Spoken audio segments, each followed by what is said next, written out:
भारत के राष्ट्रपति का चुनाव कैसे होता है? सबसे पहले होने वाला उम्मीदवार भारत का नागरिक हो, उम्र 35 वर्ष से ज्यादा हो, लोकसभा सदस्य बनने लायक हो, किसी लाभ के पद पर नहीं हो, करीब 50 सांसद या विधायकों के समर्थन के बाद उसे निर्वाचन आयोग में आवेदन भरना होता है। कौन चुनता है राष्ट्रपति?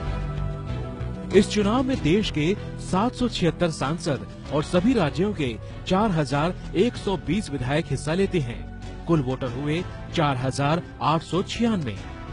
कैसे डाले जाते हैं वोट? राष्ट्रपति का ये चुनाव वोटों की संख्या पर नहीं बल्कि वोटों के मूल्यांकन पर आधारित है। विधायकों के वोट मूल्यांकन के लिए किसी राज्य की जनसंख्या से उसी राज्य के कुल विधायकों की संख्या को भाग कर दिया जाता है। जो संख्या आती है उसे फिर से 1000 से भाग कर देने पर एक विधायक का वोट मूल्य निकलता है। अब राज्य के विधायकों की संख्या को एक विधायक के वोट मूल्य से गुणा करने पर राज्य का वोट मूल्य निकालते हैं। इसी तरह देश के सभी राज्यों का वोट मूल्यांकन निकालते हैं, जो कि अभी 5,49,495 है। एक जरूरी बात, यहाँ राज्यों की जनसंख्या 1971 की जनगणना पर आधारित है। साल 2026 तक के राष्ट्रपति चुनाव में भी यही जनगणना मान्य होगी। अब करते हैं सांसदों के वोट का मूल्यांकन। कुल सांसद हैं 776।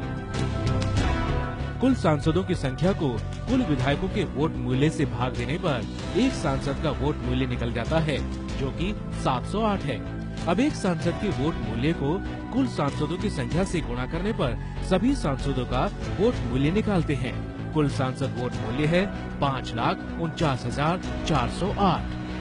अब सांसदों और विधायकों के वोट मूल्य को जमा करके हम राष्ट्रपति चुनाव में पड़ने वाले कुल वोटों का मूल्य निकाल सकते हैं, जो कि है 10,98,903। चुनाव जीतने के लिए कम से कम 5,49,442 वोट चाहिए। सांसदों को वोटिंग के लिए हरा और विधायकों को गुलाबी मत पत्र दिया जाता है। इसमें उन्हें सभी उम्मीदवारों को अपनी पसंद के हिसाब से क्रम में डालना होता है। कैसे की जाती है वोटों की गिनती?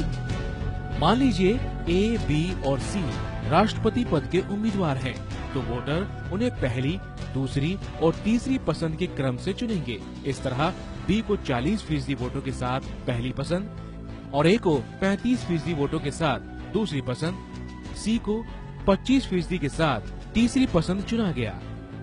सबसे कम वोट पाने वाले को रेस से बाहर कर दिया जाता है और उसके वोटों को पसंद के क्रम के आधार पर B और C में बांट दिया जाता है। इसके बाद जिसके वोट 51% या उसके पार हो जाएंगे, वो राष्ट्रपति घोषित किया जाएगा। अभी एनडीए के रामनाथ कोविंद और यूपीए की मीरा कुमार राष्ट्रपति पद के उम्मीदवार हैं। 20 जुलाई को भारत के नए राष्ट्रपति का नाम घोषित किया जाएगा। ये है एबीपी न्यूज, आपको रखे आगे।